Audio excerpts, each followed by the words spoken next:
കഥയുടെ തുടക്കത്തിൽ 14th സെഞ്ച്വറിയിൽ നോർവേയിൽ കൊടൂരമായ ഒരു വൈറസ് പിടിപെടുകയും അതിൽ പലരുടെയും ജീവൻ തന്നെ നഷ്ടപ്പെടുന്ന ഒരവസ്ഥ തന്നെ ഉണ്ടായി. ഗവൺമെന്റ് പല വഴികളും പരീക്ഷിച്ചിട്ടും വിജയിക്കാൻ സാധിച്ചില്ല. അതുകൊണ്ട് തന്നെ പട്ടിണിയും ദാരിദ്ര്യമായ നോർവ ഗ്രാമത്തിൽ കൊള്ളയടിക്കാൻ തുടങ്ങി. അതോടെ ആ ഗ്രാമം ഇല്ലാതാവുകയും പലരും കെട്ടും പാണ്ടുമായി ആ നാട് വിടാൻ തന്നെ തീരുമാനിച്ചു. അങ്ങനെ ആ നാട് വിട്ട് വേറൊരിടത്തേക്ക് പോകുന്ന ഒരു ഫാമിലിയാണ് കാണിക്കുന്നത്. അവർക്ക് 2 കുട്ടികളുണ്ട്. അതിൽ മൂത്തവളാണ് നമ്മുടെ കഥയിലെ നായിക. ഇവർ പോകും വഴിയിലൊക്കെ കുരിശുകൾ കാണുന്നുണ്ട്. അതും വേറൊന്നുമല്ല, വൈറസ് മൂലം മരിച്ചവരെ സംസ്കരിച്ചതാണ്. അങ്ങനെ കുറെ മലയും താണ്ടി ഒരിടത്ത് അവർ റെസ്റ്റ് ചെയ്യുന്നു. അന്നേരം അവരുടെ അച്ഛൻ കുട്ടികൾക്ക് എങ്ങനെ വില്ല് വിടണം എന്ന് പ്രാക്ടീസ് ചെയ്യുകയും കുറച്ചു നേരം അവിടെ റെസ്റ്റ് എടുത്ത് വീണ്ടും അവർ യാത്ര തുടങ്ങുകയാണ്. പക്ഷേ ദൂരത്ത് നിന്ന് ഇവരൊക്കെ ആരോ നിരീക്ഷിക്കുന്നുണ്ടായി. കുതിരവണ്ടിയുടെ ഉള്ളിലായിരിക്കും അനിയനും നമ്മുടെ നായികയും. കുറച്ചു ദൂരം പോയതും വഴിയിലാരോ കല്ലെല്ലാം വെച്ച് അവരുടെ വഴി തന്നെ ബ്ലോക്ക് ചെയ്തിരിക്കുന്നു. അത് കണ്ട അവരുടെ അച്ഛൻ വണ്ടി നിർത്തുകയും കുട്ടികൾ വണ്ടി നിർത്തിയതിനാൽ എന്തിനു പറ്റിയെന്ന് ചോദിക്കുമ്പോൾ അമ്മ കാര്യം പറയാനായി പോയതും പെട്ടെന്ന് തന്നെ ദൂരത്ത് നിന്ന് ആരോ അമ്മയുടെ കഴുത്തിലേക്ക് അമ്പ് വിടുന്നു. അത് കണ്ട് പേടിച്ച അച്ഛൻ വേഗം തന്നെ കുട്ടികളോട് എന്തു വന്നാലും പുറത്തിറങ്ങരുത് എന്ന് പറഞ്ഞ് നോക്കുമ്പോഴാണ് കുറെ കള്ളന്മാർ ഗ്യാങ്ങായിട്ട് വന്ന് അച്ഛനെ ക്രൂരമായിട്ട് അടിച്ചു കൊല്ലുന്നു. ഇതെല്ലാം കാണുന്ന അവൾക്ക് എന്താണ് ചെയ്യേണ്ടതെന്ന് അറിയാതെ മിണ്ടാതെ കുതിര വണ്ടിയിൽ ഇരിക്കാനായി അനിയനോട് പറയുന്നു. അന്നേരം ആ കള്ളന്മാരിലെ ഗ്യാങ് കുതിര വണ്ടിയും തുറന്നു നോക്കുകയാണ്. പക്ഷേ ഭാഗ്യവെച്ചാൽ അതിലാരും തന്നെ അതിൻ്റെ അകത്തുണ്ടായിരുന്നില്ല.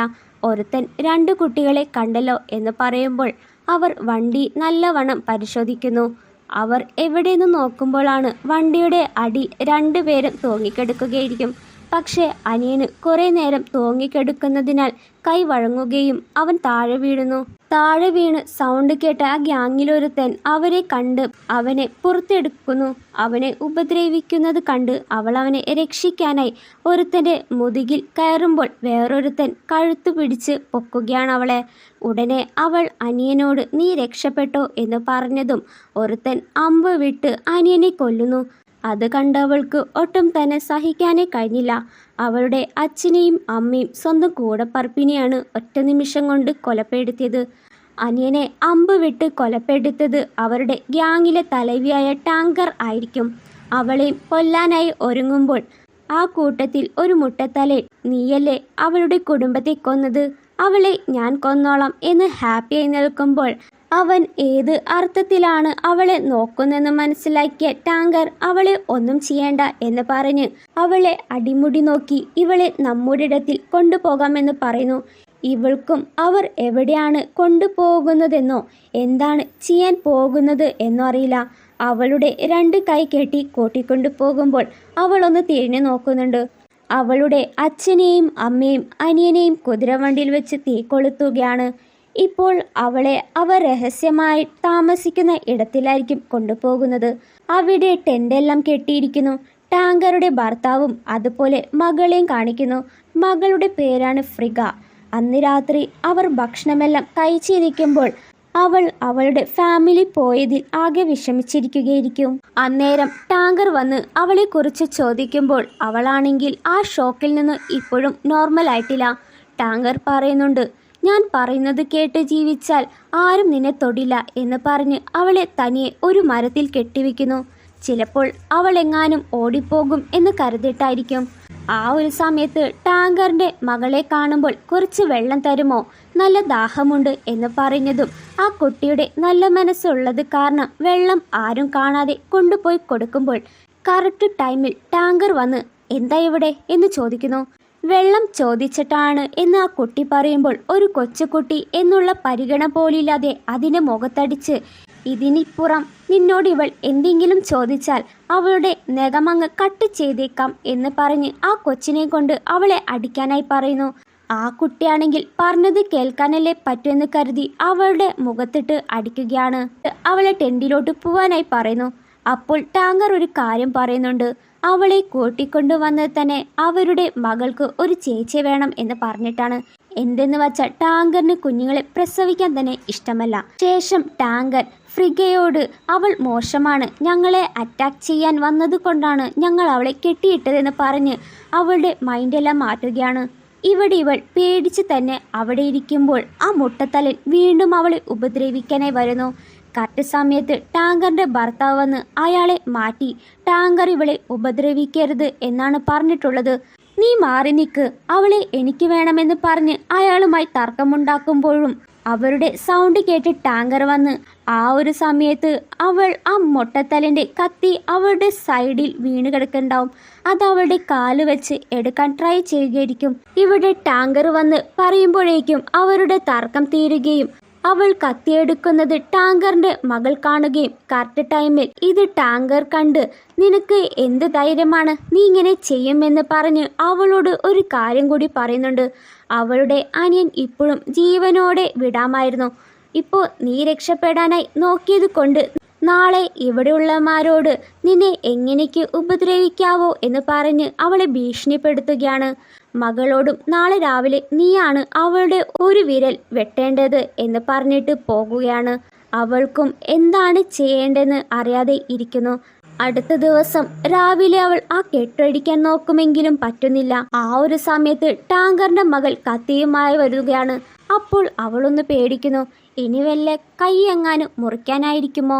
എന്നാൽ ആ കുട്ടി വന്നത് ആ കെട്ടഴിച്ച് മാറ്റി അവളെ സേഫായിട്ട് അവൾ അവിടുന്ന് പറഞ്ഞേക്കാനായിരിക്കും. പെട്ടെന്ന് അവൾ ഒരു മരക്കൊമ്പിൽ ചവിട്ടിയതും അതിന്റെ സൗണ്ട് കേട്ട് ഒരാൾ ഇവളെ കാണുകയും വേഗം അവളെ പിടിക്കാനായി ഓടി.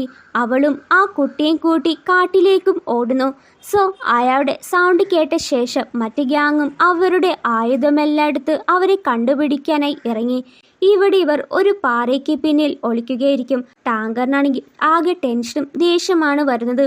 മകളായി വളർത്തിയവരാണല്ലോ അവളെ രക്ഷപ്പെടുത്തിയത്, എന്നിട്ട് ഓരോരുത്തരോട് വേറെ വഴിയിൽ പോയി തേടാനായി പറഞ്ഞു. അങ്ങനെ അവരൊരു ഭീകരക്കുഴിയുടെ അടുത്ത് വരെ എത്തി. പക്ഷെ അവിടെ ഒരു മരപ്പലകയുണ്ട്, ആകെ അഴുകി നശിച്ച നിലയിൽ. അവളായിരിക്കും ആദ്യം നടന്നു പോക. പെട്ടെന്ന് താഴെ വീഴുന്നു. താഴെ നോക്കുമ്പോഴാണ് വലിയ കുഴി. വീണാൽ ഒരു പൊടിയും പോലും കെട്ടില്ല. അങ്ങനെ രണ്ടുപേരും ഓപ്പോസിറ്റിലുള്ള കാടിലേക്ക് കയറുന്നു. ഉടനെ ഒരുത്തൻ അവളെ കണ്ട് പിടിക്കാനായി വന്നതും അവൾ ആ മരപ്പലകയിൽ കാല് വെച്ച് ചവിട്ടുന്നു. ആ ചവിട്ടിൽ ആ പാലം 2 പീസായി അയാൾ താഴെ വീഴുന്നു. കറക്റ്റ് ടൈമിൽ ടാങ്കർ വന്നതും എല്ലാവരും അമ്പെടുത്ത് ഉന്നവെക്കുമ്പോൾ ടാങ്കർ തടയുകയാണ്. കാരണം അമ്പ് വിടുമ്പോൾ മകളുടെ മേലെങ്ങാനും വീണാലൊന്ന് കരുതിയിട്ട് അവളും വേഗം തന്നെ ആ കാട്ടിലേക്കും ഓടുന്നു. അവരും ഇവരെ എങ്ങനെയെങ്കിലും പിടിക്കണമെന്ന വാശിയിൽ വേറെ റൂട്ട് വഴി പോവുകയാണ്. ഇവിടെ ഇവൾ എങ്ങനെയെങ്കിലും രക്ഷപ്പെടണം എന്ന ചിന്തയിൽ ഓടുന്നു. ഇവിടെ ടാങ്കർ എന്ത് വന്നാലും കുഴപ്പമില്ല, മകളെ മാത്രം നിങ്ങൾ കൂട്ടിക്കൊണ്ടു വന്നാൽ മതി, അവളെ കയ്യിൽ കിട്ടിയാൽ എന്ത് വേണമെങ്കിലും ചെയ്തെന്ന് പറഞ്ഞു. അത് കേട്ട ആ മുട്ടത്തലൻ വേറെ റൂട്ട് വഴി തേടി പോകാനായി പോകുന്നു. ഇവിടെ ഇവൾ കാട്ടിൽ നിന്ന് മാറി പാറയിലുള്ള ഇടത്തിൽ സേഫായി രക്ഷപ്പെടുകയാണ്. ഞാൻ വേണമെങ്കിൽ ഇതുവഴി രക്ഷപ്പെടാം, നീ നിന്റെ അമ്മയുടെ അടുത്തേക്ക് പോക്കോ എന്ന് പറഞ്ഞതും അവൾ പോണില്ല എന്നാണ് പറയുന്നത്. ഇത് കേൾക്കുന്ന അവൾക്കും ചെറിയൊരു ഡൗട്ട് വരുന്നു. കാരണം പ്രസവിക്കാൻ ഇഷ്ടമല്ലാത്ത ടാങ്കർ ഈ മകൾ സ്വന്തം മകളല്ലാന്ന് അവൾക്ക് മനസ്സിലാവുകയാണ്. ഇവിടെ ഇവർ അന്വേഷിക്കുന്നിടയിൽ ആ മുട്ടത്തലേനെ കാണുന്നില്ല. ഇവിടെ ആ മുട്ടത്തലേനാണെങ്കിലോ അവളുള്ള പാറയിൽ വരികയും അവളെയും ആ കുട്ടിയും കണ്ടുപിടിക്കുകയാണ്. ഇവരും അയാളെ കണ്ട വേഗത്തിൽ ഒരു പാറയ്ക്കുള്ളിൽ ഒളിക്കുന്നു. എന്നാൽ ആ മുട്ടത്തലേൻ അവർ ഒളിച്ചിരിക്കുന്ന ഇടം കണ്ടുപിടിച്ച്, ഓ നീ എവിടെയാണോ ഒളിച്ചിരിക്കുന്നത്, നിന്റെ അവസാനമാണെന്ന് ദേഷ്യത്തിൽ അവൾ ഉള്ളയിടത്തിൽ നോക്കുമ്പോൾ അവിടെ ആരുമുണ്ടാകില്ല. ട്രാപ്പായിരിക്കും ഒരുക്കിയിരിക്കുക. പിന്നാലെ അയാളെ കൊല്ലാനായി അറ്റാക്ക് ചെയ്യാനായി വന്നതും. എന്നാൽ അതിനുള്ളിൽ മൊട്ടത്തലേൻ ഒരു വലിയ കത്തിയെടുത്ത് കുത്താൻ നോക്കുന്നു. എത്രയൊക്കെ അടിക്കാൻ ശ്രമിക്കുമ്പോൾ അയാൾ അവളെ പിടിച്ച് മോശമായിട്ട് ഉപദ്രവിക്കാൻ നോക്കുന്നു. ഇവളും സൈഡിൽ വല്ല കല്ല് കിട്ടുമോ എന്ന് തേടുമ്പോൾ പിന്നാലെ ആ ചെറിയ കുട്ടി അയാളുടെ കത്തിയെടുത്ത് കുത്താനായി പോയതും പെട്ടെന്ന് അയാൾ അവളെ കണ്ട് എൻ്റെ അടുത്ത് വന്നാൽ നിന്നെയും കൊല്ലും എന്ന് ഭീഷണിപ്പെടുത്തുന്നു. കറക്റ്റ് ടൈമിൽ അവൾ ഒരു കല്ലെടുത്ത് അയാളുടെ തലയിലടിച്ച് വീഴ്ത്തുകയും ആ സ്പോട്ടിൽ അയാൾ മരിച്ചു വീഴുന്നു. ഇനി ഇവിടെ നിന്നാൽ സേഫ് ആയിരിക്കില്ല എന്ന് കരുതി വേഗം അവളെ കൂട്ടി പോവുകയാണ്. കുറച്ചു നേരം കഴിഞ്ഞ് അവളുടെ ആൾക്കാർ മുട്ടത്തലേൻ മരിച്ചു കിടക്കുന്നത് കാണുകയും അന്ന് തന്നെ അവളെ കൊന്നാൽ മതിയായിരുന്നു, ഇപ്പോൾ നമ്മുടെ കൂട്ടത്തിൽ ഒരാൾ മരിച്ചു എന്ന് പറഞ്ഞ് അവളെ കൊല്ലാനുള്ള ദേഷ്യം കൂടുകയാണ്. ഇവിടെ ഇവൾ കുറെ ദൂരം യാത്ര ചെയ്ത് ഒടുവിൽ ഒരു വീട് കാണുകയാണ്. അങ്ങനെ അവർ ആ വീടിനകത്ത് കയറുമ്പോൾ കുറെ പെട്ടിയും തുണിയും. ആ ഒരു പെട്ടി എന്തായിരിക്കുമെന്ന് കരുതി നോക്കുമ്പോൾ അതിൽ 2 അസ്ഥികുടങ്ങളെ കാണുന്നു. അത് കണ്ട് പേടിച്ചെങ്കിലും ഇന്നൊരു ദിവസം ഇവിടെ സ്റ്റേ ചെയ്യാമെന്ന് തീരുമാനിക്കുന്നു. അന്ന് രാത്രി അവൾ ആ കുട്ടിയോട് സത്യത്തിൽ അവർ നിന്റെ അമ്മയല്ലെന്ന് ചോദിക്കുന്നു. ഇപ്പോഴും ആ കുട്ടിയുടെ മനസ്സിൽ ഒരു പേടിയാണുള്ളത്. എന്നാലും അവർ തൻ്റെ അമ്മയല്ല, വൈറസ് മൂലം എൻ്റെ അച്ഛനും അമ്മയും മരിച്ചതിനാൽ ഒറ്റയ്ക്കായ എന്നെ ടാങ്കറാണ് കൂട്ടിക്കൊണ്ടു വന്നത്. അന്ന് മുതൽ ഞാൻ അവരുടെ കൂടെയാണ് കഴിയുന്നത്.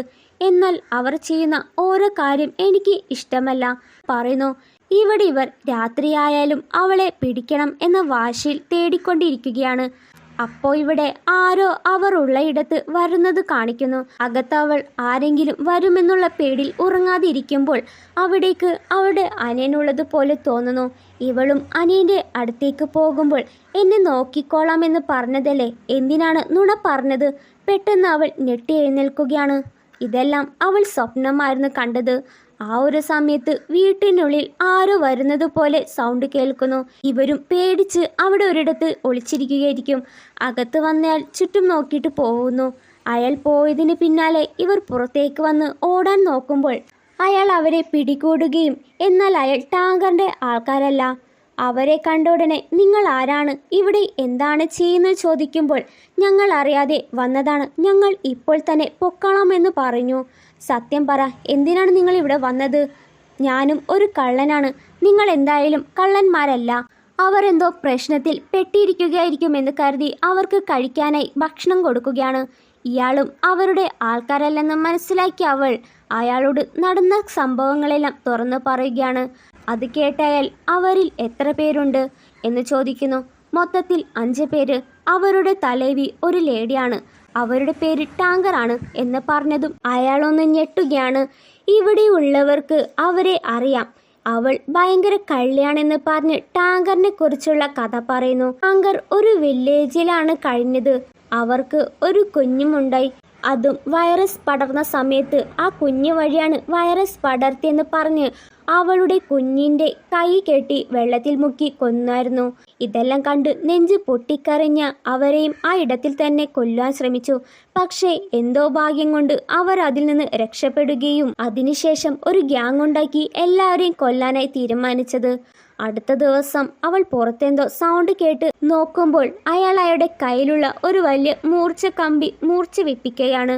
അത് കണ്ട അവൾക്ക് അവളുടെ അച്ഛനെയാണ് ഓർമ്മ വരുന്നത്. എനിക്ക് ഇത് എങ്ങനെയാണ് യൂസ് ചെയ്യുന്നത് പഠിപ്പിച്ചു തരാമോ? അയാളും അവൾക്ക് പറഞ്ഞെല്ലാം കൊടുക്കുകയാണ്. അതിൽ മുഖ്യ പോയിന്റ് എന്തെന്ന് വെച്ചാൽ എനിമി എത്ര അടുത്ത് വന്നാലും എങ്ങനെ യൂസ് ചെയ്യണമെന്ന് പറഞ്ഞു കൊടുക്കുകയാണ്. ഇവിടെ ആ കുട്ടി കണ്ണ് തുറന്നു നോക്കുമ്പോൾ അവളും അടുത്തില്ല. എഴുന്നേറ്റ് നോക്കുമ്പോൾ പുറത്ത് ആരെയും കാണുന്നില്ല. എന്നാൽ അയാളും അവളും എവിടെ പോയിക്കൊണ്ടിരിക്കുകയായിരിക്കും. അപ്പോൾ അയാൾ ഇനി 2 ദിവസം യാത്ര ചെയ്താൽ ഒരു ഗ്രാമത്തിലെത്തും. അവിടെ എത്തിയാൽ നിങ്ങൾ സേഫാകും. നിന്റെ അനിയൻ്റെ ബോഡി കുഴിച്ചു മൂടാൻ ഞാൻ നിന്നെ സഹായിക്കാം. എന്നാൽ ആദ്യം നീ അനിയൻ്റെ ബോഡി ഉള്ളയിടത്ത് പോകരുത്, ആ ഗ്രാമത്തിലാണ് പോകേണ്ടതെന്ന് പറഞ്ഞ് അയാൾ അവൾക്ക് ഹെൽപ്പ് ചെയ്യുകയാണ്. ഇവിടെ ആ കുട്ടി അവളെ അന്വേഷിച്ചിറങ്ങുമ്പോൾ വേഗം അവൾ ഓടി വന്ന് ഞാൻ ഇവിടെ തന്നെയുണ്ട്, നിന്നെ വിട്ട് ഞാൻ എവിടെയും പോകില്ല എന്ന് പറഞ്ഞ് അവളെ കെട്ടിപ്പിടിച്ച് തിരിച്ചു പോവുകയാണ്. എന്നാൽ ഇതെല്ലാം ദൂരെ നിന്ന് ആ ടാങ്കർ ഗ്യാങ് കാണുന്നുണ്ടായി. ഇവർ ഇപ്പോൾ എവിടെയാണ് കഴിയുന്നത്, ആരാണ് ഇവരെ ഹെൽപ്പ് ചെയ്യുന്നത് എന്നറിയില്ല. ശേഷം അവർ ഭക്ഷണമെല്ലാം കഴിച്ചു കൊണ്ടിരിക്കുമ്പോൾ ടാങ്കർ അവരുള്ള ഇടത്തിൽ ഒച്ചയുണ്ടാക്കാതെ വന്ന് നോക്കുകയാണ്. ആ കുട്ടിക്കൊപ്പം ഹാപ്പിയായി ഇരിക്കുന്നത് കാണുകയും അവരുടെ ദേഷ്യമാണ് വരുന്നത്. മറ്റുള്ളവരോട് അവളെ കൊന്നിട്ട് വരാനായി പറയുന്നു. ഉടനെ അയാൾ പയ്യെ വാതിൽ തുറന്ന് കയറാൻ നോക്കുമ്പോൾ അയാൾ ആ കൂട്ടത്തിലൊരുത്തൻ്റെ കഴുത്തിൽ കത്തിവെച്ച് ഭീഷണിപ്പെടുത്തുന്നു. ടാങ്കറിന് വേറൊരു വഴിയില്ലാത്തോണ്ട് തന്നെ അയാളോട് ആ കുട്ടിയെയും അവളെയും മര്യാദയ്ക്ക് തന്നേക്ക്, നീ ഇവിടെ ഓടിപ്പോക്കോ, നിന്നെ ഞങ്ങൾ ഒന്നും ചെയ്യില്ല. എന്നാൽ അയാൾ ഇതേ വർത്താനം തന്നെയാണ് തിരിച്ചു പറയുന്നത്. ഇയാളും ആ ചെറിയ കുട്ടി ഇവിടെ ഇരിക്കട്ടെ എന്ന് പറഞ്ഞതും ടാങ്കറിന് ദേഷ്യം വന്ന് അയാളെ കൊല്ലുകയാണ്. ഇത് കണ്ട് മറ്റേ ആൾക്കാർ അയാളെ അറ്റാക്ക് ചെയ്യാൻ വരികയും വേഗം അയാൾ വാതിലടച്ച് അവരോട് ഇവിടെ നിന്ന് രക്ഷപ്പെടാനായി പറഞ്ഞു. ഈ ഒരു അവസ്ഥയിൽ അയാളെ ഇവിടെ ഇട്ടിട്ട് പോകാനും അവൾക്ക് മനസ്സനുവദിക്കുന്നില്ല. എന്നിരുന്നാലും വേറെ വഴിയില്ലാത്തോണ്ട് തന്നെ അവർ രണ്ടുപേരും പോകുന്നു. ഇവിടെ ടാങ്കറിന്റെ ആൾക്കാർ അകത്ത് കയറി അയാളുമായി ഏറ്റുമുട്ടുകയും അവസാനം അയാളെ കൊല്ലുകയാണ്. ഇവിടെ അവളും ആ കുട്ടിയും ഓടിയൊരു മലയുടെ അറ്റത്ത് വന്ന് പെടുന്നു. നോക്കുമ്പോൾ അത് ഭയങ്കര ആഴമുള്ള വെള്ളച്ചാട്ടമായിരിക്കും. അങ്ങനെ പേടിച്ചു നിൽക്കുമ്പോൾ അവിടേക്ക് വന്ന ടാങ്കറും ഗ്യാങ്ങും വന്ന് ചെറിയ കുട്ടിയോട്, നിനക്ക് ഇഷ്ടപ്പെടാത്ത കാര്യങ്ങളൊന്നും ഞാൻ ചെയ്യില്ല, എൻ്റെ കൂടെ വന്നേക്ക് എന്ന് പറയുമ്പോൾ സത്യത്തിൽ ടാങ്കറിന് ഇതേ പ്രായത്തിലുള്ള കുഞ്ഞാണ് നഷ്ടപ്പെട്ടത്. അപ്പോൾ വേറൊരു ഗ്രാമത്തിൽ സ്വന്തം മകളുടെ പ്രായത്തിൽ ഒരു കുഞ്ഞിനെ കണ്ടപ്പോൾ അവളെ സ്വന്തം മകളായി വളർത്തി. ആ കുട്ടി എന്ത് ചെയ്യണം എന്നറിയാതെ പേടിച്ച് ടാങ്കറിന്റെ കൂടെ പോകുന്നു. ടാങ്കർ മകളെ കിട്ടിയ സന്തോഷത്തിൽ അവളെ ദേഷ്യത്തോടെ നോക്കി ഇവളെ കൊന്നേക്കെന്ന് പറഞ്ഞതും ആ കുട്ടി കരയുകയാണ്. ഇവരും അമ്പ് വിടാനായി ആരംഭിച്ചപ്പോൾ ഇവൾ ആ മുകളിൽ നിന്ന് താഴേക്ക് ചാടുന്നു. ഇതെല്ലാം കണ്ടവർ എന്തായാലും ഇനി അവൾ ചാടി എന്തായാലും മരണം ഉറപ്പായിരിക്കും എന്ന് പറഞ്ഞ് ആ കുട്ടിയെ തൂക്കി പോകുന്നു. അവരുടെ ഇടത്തിൽ വരുമ്പോൾ ആ കുട്ടി ഭയങ്കര വിഷമിച്ചായിരിക്കും ഇരിക്കുക. ടാങ്കറും അവിടെ അടുത്ത് പോയിരിക്കുന്നു. ഇവിടെ ഇവൾ കരയിൽ ജീവനോടെ സേഫ് ആയിട്ടുണ്ടായിരിക്കും. എന്നാൽ ഇതുവരെ ബോധം വന്നിട്ടില്ല. അന്നേരം അവൾ ഒരു സ്വപ്നം കാണുകയാണ്. അവളുടെ അനിയൻ അവൾ കൊടുത്ത ചെയിൻ തിരിച്ചു കൊടുക്കുന്നു. പെട്ടെന്ന് അവൾ കണ്ണു തുറക്കുന്നു. എന്നിട്ട് അവൾ ആദ്യം വന്ന അതേ വീട്ടിലെത്തുകയാണ്. അവിടെയാണെങ്കിൽ അയാളുടെ ഡെഡ് ബോഡിയുമുണ്ട്. ശേഷം അയാളുടെ ബോഡി കുഴിച്ച് മൂടുകയും അപ്പോഴും അവൾ ആ കുട്ടിയെക്കുറിച്ചുള്ള ഓർമ്മയാണ് വരുന്നത്. ആദ്യം സ്വന്തം അനിയനെ രക്ഷിക്കാൻ പറ്റാതെ പോയി. എന്നെ വിശ്വസിച്ച അവളെയും രക്ഷിക്കണമെന്ന് പറഞ്ഞ് തയ്യാറെടുപ്പുകൾ എടുത്ത് ടാങ്കറിൻ്റെ അടുത്തേക്ക് പോവുകയാണ്. ഇവിടെ ടാങ്കർ നല്ല ഉറക്കമായിരിക്കും. കാരണം 2-3 ദിവസം ഉറങ്ങിയില്ലല്ലോ. പുറത്ത് 2 ആൾക്കാരുമുണ്ട്. അന്നേരം കാട്ടിൽ നിന്ന് ഒരു സൗണ്ട് കേട്ട് ഗ്യാങ്ങിലൊരുത്തൻ നോക്കുമ്പോൾ അവിടെ അവൾ പ്രേതത്തെ പോലെ ഓടിക്കടക്കുകയായിരിക്കും. അവളായിരിക്കും എന്ന് മനസ്സിലാക്കിയാൽ അവളുടെ പിന്നാലെ ഓടി വന്നതും മരിച്ചയാളുടെ ആ വലിയ കത്തി അയാളുടെ നെഞ്ചിൽ കുത്തിക്കയറ്റുന്നു. ഇവിടെ വേറൊരുത്തൻ്റെ മേൽ കല്ല് വീഴ്ത്തുകയാണ്. എഴുന്നേൽക്കുമ്പോൾ കാട്ടിലെന്തോ സൗണ്ട് കേട്ട് ചെന്ന് നോക്കുന്നു. അവൾ ഒരിക്കൽ ട്രാപ്പിൽ പെടുന്നു. എന്നാൽ ഭാഗ്യത്തിന് ജസ്റ്റ് മിസ്, അയാൾ രക്ഷപ്പെടുകയാണ്. അന്നേരം അയാൾ അവളെ കാണുകയും അവളെ ഓടിച്ചിടുമ്പോൾ അയാൾ അവൾക്ക് നേരെ അമ്പ് വിട്ട് അയാളെയും കൊല്ലുന്നു. പെട്ടെന്ന് ടാങ്കർ കണ്ണു തുറക്കുന്നു. അവളും ടാങ്കറിനെ കൊല്ലാനായി ടെന്നിൻ്റെ അടുത്ത് വരികയാണ്. എന്നാൽ അകത്ത് ടാങ്കർ ഉണ്ടാകില്ല. പകരം ആ ചെറിയ കുട്ടിയെ ഒരിടത്ത് കെട്ടിവെച്ചിട്ടുണ്ടാകും. അവളെ കണ്ട സന്തോഷത്തിൽ അവളുടെ അടുത്തേക്ക് വന്ന് കെട്ടഴിക്കുമ്പോൾ ടാങ്കർ കറക്റ്റ് സമയത്ത് അവൾക്ക് നേരെ അമ്പയിക്കുന്നു. എന്നാൽ അതിൽ നിന്ന് അവളെ രക്ഷപ്പെടുകയും അവൾ അവിടെ നിന്ന് ഓടിപ്പോവുകയാണ്. പിന്നാലെ ടാങ്കറും അമ്പുമായി വന്നതും ഒരിടത്തിൽ അവൾ ടാങ്കറിന്റെ മേൽ അറ്റാക്ക് ചെയ്യുന്നു. എന്നിട്ട് അവളെ ടാങ്കർ വെള്ളത്തിൽ മുക്കി കൊല്ലുമ്പോൾ അപ്പോൾ അമ്മ എന്ന് വിളി ആരോ വിളിക്കുന്നു. തിരിഞ്ഞു നോക്കുമ്പോൾ ആ ചെറിക്കുട്ടിയായിരിക്കും അമ്മയെന്ന് വിളിച്ചത്. ആ ഒരു അമ്മയെന്ന വിളിയിൽ ഇമോഷണലായി ആ കുട്ടിയുടെ അടുത്തേക്ക് പോകുമ്പോൾ പെട്ടെന്ന് പിന്നാലെ അവൾ എഴുന്നേറ്റ് ടാങ്കറിന്റെ അതേ അമ്പ് വിട്ട് കൊല്ലുകയാണ്.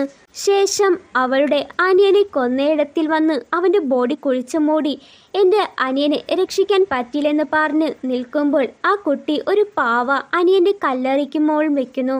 ആ പാവ അവൾ അവളുടെ അനിയന് കൊടുത്തതായിരുന്നു. അത് കണ്ടവളും അനിയന് കൊടുത്ത ചെയിന് ആ കുട്ടിയുടെ കഴുത്തിലിട്ട് കൊടുത്തിട്ട് ആ കള്ളൻ പറഞ്ഞ ഗ്രാമത്തിലേക്ക് പോകുന്നു. സോ ഇതോടെ ഈ സിനിമ അവസാനിക്കുന്നു. ഇഷ്ടപ്പെട്ടെങ്കിൽ ഒന്ന് ലൈക്ക് ചെയ്ത്